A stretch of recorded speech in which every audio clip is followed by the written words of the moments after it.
And he said unto them, Go ye into all the world, and preach the gospel to every creature. I would like to request Pastor Philip to pray for the word of God. Praise the Lord. Let's pray. Father, thank you for using Tyler during his teen years, Lord, and now he's transitioning to the youth department. Let it be, Lord Jesus, that he will still be used according to your purpose and plan in his life. And now, Lord God, his message, not just for the teens, but to every people that listens and would heed your message.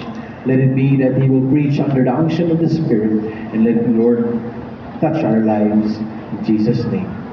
Amen. Amen. Thank you, Pastor Philip. In Proverbs 22 verse 6, start children of on the way they should go, and even when they are old, they will not Depart from it. Hallelujah!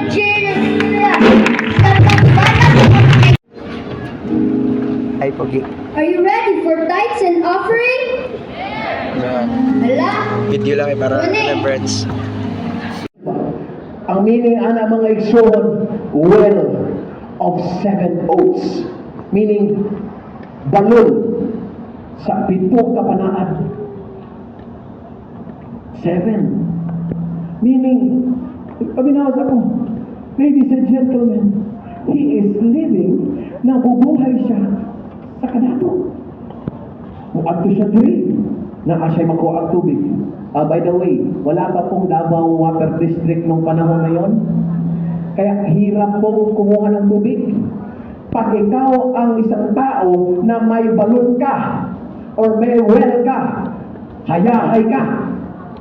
Etong taong pinangalan, ang pangalan niya ay si Abraham. Pito! Meaning he can go here and get water. He can go there and get water. Pag ayunan sa Ginoo, ihalad imong anak mo yun. Itaas niya ang espada, ang katong kutsilyo, at akman niyang sasaksakin ang kanyang anak. Who would dare in the right mind a papa nga mopatay sa iyang kaugalingong anak? Kinsa man ang papaha. You know what? Mga batanon nga niya diri, palangga kay mo sa inyong mga ginikanan. Right. Mga bata nga niya diri, palangga kay sa inyong mama. Di pa di mo anak hantod karon, di kayo nakatulog kung wa mo. Ang mga papa, grabe giagwanta ang kakapoy sa lawas, magsakit imnan lang og tubig, panayon sa pagtrabaho para lang mapakaon. Do not ever think nga wa mo naghihigog pa sa mga ginikanan. Pero dili ang tinuod nga ginikanan, paminawa ko, ang tinuod nga ginikanan